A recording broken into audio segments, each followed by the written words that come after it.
Assalamualaikum warahmatullahi wabarakatuh. Alhamdulillahirabbil alamin. Allahumma shalli ala sayyidina Muhammad wa ala alihi wa sahbihi ajma'in. Amma ba'du. Saudaraku, hadirin pemirsa, para kaula muda dimanapun Anda berada di seluruh dunia.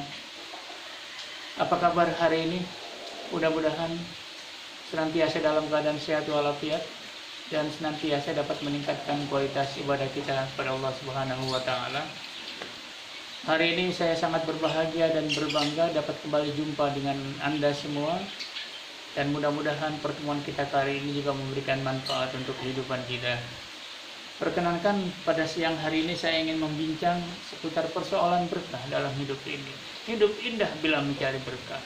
Ada sebuah lirik lagu yang cukup populer dinyanyikan oleh sebuah grup band anak muda dari alumni salah satu pesantren yang cukup populer.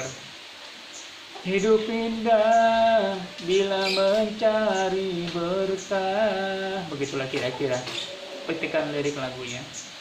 Saudaraku dimanapun Anda berada, kata berkah ini memang adalah kata yang sering kita ucapkan dalam komunikasi kita sehari-hari, sehingga sering kita ucapkan pada teman kita yang berulang tahun. Misalnya kita katakan, mudah-mudahan usia Anda semakin diberkahi Allah Subhanahu wa taala.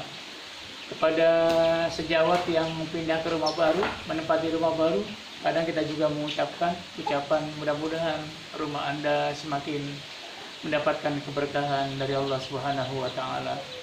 Dan kadang juga ada teman karib kerabat yang menduduki jabatan amanah baru di sebuah lembaga atau institusi.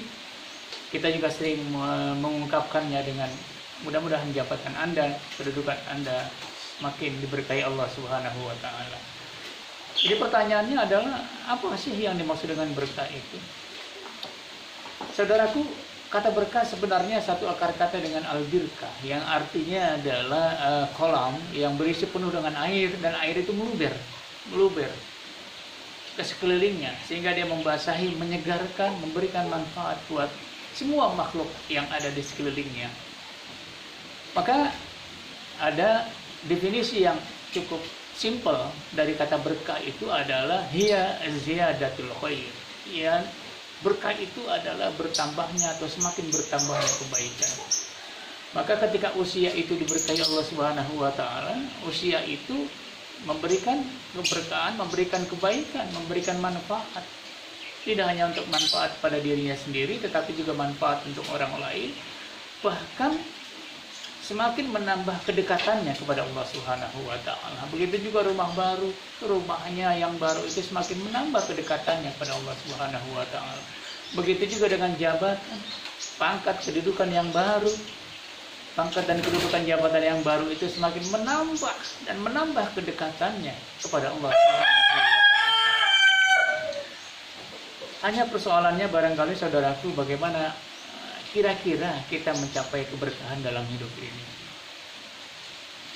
Yang pertama tentu saja menjadi prinsip yang paling pokok adalah menjemput rezeki dengan cara-cara yang dibenarkan Allah Subhanahu wa taala. Menjemput rezeki dengan cara-cara yang halal dan mengkonsumsi segala sesuatu yang dibenarkan oleh syariat agama, yang dihalalkan oleh agama. Makanya itu tegas difirmankan Allah Subhanahu wa taala di dalam Al-Qur'an, surat Al-Baqarah surat ke-2 ayat 168. A'udzubillahi minasyaitonirrajim. Bismillahirrahmanirrahim. Ya ayuhan nas, kulu mimma fil ardi halalan thayyiba. Wahai sekalian manusia, bukan hanya orang kaum muslimin, bukan hanya buat orang-orang yang aman, orang-orang yang mukmin, tapi untuk seluruh manusia. Makanlah kulu mimma fil ardi halalan thayyiba. Makanlah sebagian dari apa yang ada di muka bumi ini dengan dua catatan. Yang pertama halal, yang kedua dia thayyib.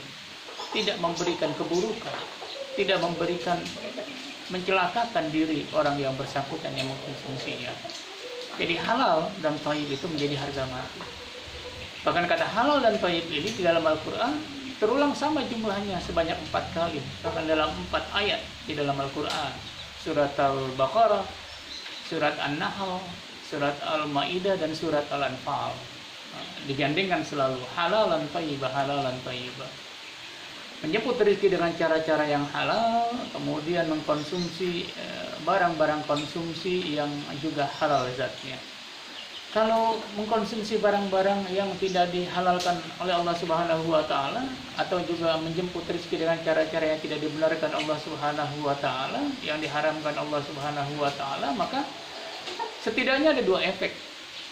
Menurut penjelasan Rasulullah SAW, yang pertama, doa sulit untuk diterima Allah Subhanahu wa taala.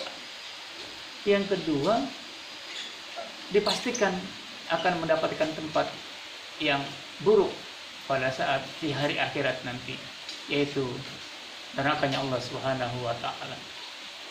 Hadirin yang dimuliakan Allah Subhanahu wa taala, jadi menjemput rezeki dengan cara yang halal dan mengkonsumsi segala sesuatu yang halal zatnya, itu adalah merupakan prinsip pokok untuk mendapatkan hidup yang berkah. Yang kedua, saudaraku, bangun komunikasi yang baik, bangun silaturahmi yang baik dengan orang-orang yang dekat dengan kita dan yang berada di sekitar kita, dengan tetangga, dengan karib kerabat, dengan handai tolan, dengan teman-teman sejawat, dengan orang yang berbeda suku, dengan orang yang berbeda agama sekalipun, kita harus membangun silaturahmi itu. Dan silaturahmi ini, kata Rasulullah SAW, dapat menambah atau membuka pintu rezeki dan memperpanjang usia seseorang. Maksudnya memperpanjang usia seseorang adalah bahwa ketika dia bersilaturahmi, dia banyak melakukan kebaikan-kebaikan, lalu kebaikan-kebaikannya diingat sekalipun dia sudah tidak ada, dan jasa-jasanya diingat oleh orang-orang berikutnya, sehingga orangnya sudah tidak ada tapi namanya populer, sering disebut-sebut oleh masyarakat yang ada di sekitarnya dan masyarakat di lalu yang ketiga, saudaraku yang dimuliakan Allah Subhanahu wa taala, jangan lupa kita banyak bersedekah dan banyak berinfak. Mengapa demikian? Karena hakikatnya rezeki, apa yang kita miliki, harta yang kita miliki, sebenarnya bukan milik kita semua. Itu titipan Allah Subhanahu wa taala. Dan jangan lupa di dalam harta yang kita miliki itu juga ada harta atau sebagian kecil dari milik orang lain yang mesti kita keluarkan. Maka sedekah itu bisa berbentuk wajib, zakat mesti dikeluarkan, kemudian sedekah dalam bentuk yang lain yang disunahkan, itu yang kita keluarkan sesuai dengan kemampuan kita masing-masing. Ada sedekah, ada infak, bahkan infak bisa dalam bentuk materi, tetapi kemudian sedekah juga bisa dalam bentuk materi dan juga bisa dalam bentuk yang imateri. Misalnya kita berbuat baik, kita tersenyum, kita mengambil aral melintang di jalan yang menghalangi orang lain lewat, itu juga bagian dari sedekah kita. Jadi untuk mencapai hidup berkah itu sebenarnya mudah.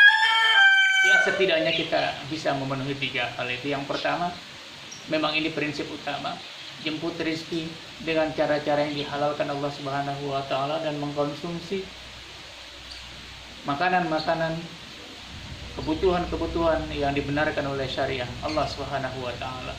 Yang kedua, jangan lupa membangun hubungan networking, membangun hubungan baik, membangun komunikasi yang baik dengan siapa saja tanpa membedakan suku, agama, kerabat dekat maupun kerabat jauh, atau siapa saja handai tolan yang ada di sekeliling kita. Kita bisa bangun hubungan itu dengan sebaik-baiknya, membangun silaturahmi dengan sebaik-baiknya. Kalau sudah silaturahmi itu kita bangun, kita perkuat terus, jangan sampai silaturahmi itu putus. Sebab kata Rasulullah SAW, di antara perilaku yang buruk adalah memutus tali silaturahmi. La yadkhulul jannah qati'ur rahmi, tidak akan masuk surga orang yang memutuskan tali silaturahmi. Dan yang ketiga adalah jangan pernah bosan untuk terus berkesinambungan mengeluarkan sedekah, memberikan infak kepada orang-orang yang secara ekonomi tidak lebih baik daripada kita. Karenanya kita ingin hidup kita lebih berkah, kita ingin hidup kita lebih bermanfaat. Sebagai penutup, saya ingin mengutip sebuah nasihat dari Ibnu Athaillah Al-Iskandari dalam karyanya yang sangat monumental, Al-Hikam. Apa kata beliau? Rubba umrin ittasa'at amaduhu wa qallat amdaduh. wa rubba umrin qalilatin amaduhu katsiratin amdadu. Betapa banyak orang yang usianya panjang, umurnya panjang, hidup di dunianya cukup lama, tetapi sedikit memberikan manfaat. Tapi juga sungguh banyak orang yang usianya pendek, tapi banyak memberikan manfaat, banyak memberikan nasihat, banyak jasa-jasanya, banyak kebaikan yang dikenang oleh masyarakat dan orang-orang setelahnya. Mudah-mudahan kita semua termasuk orang-orang yang selalu mendapatkan keberkahan dari Allah Subhanahu wa Ta'ala dalam hidup ini, sehingga kita bisa mencapai kebahagiaan di dunia dan juga kebahagiaan di akhirat. Mudah-mudahan bermanfaat buat kita semua. Dan akhirul kalam, wabillahi taufiq wal hidayah. Assalamualaikum warahmatullahi wabarakatuh.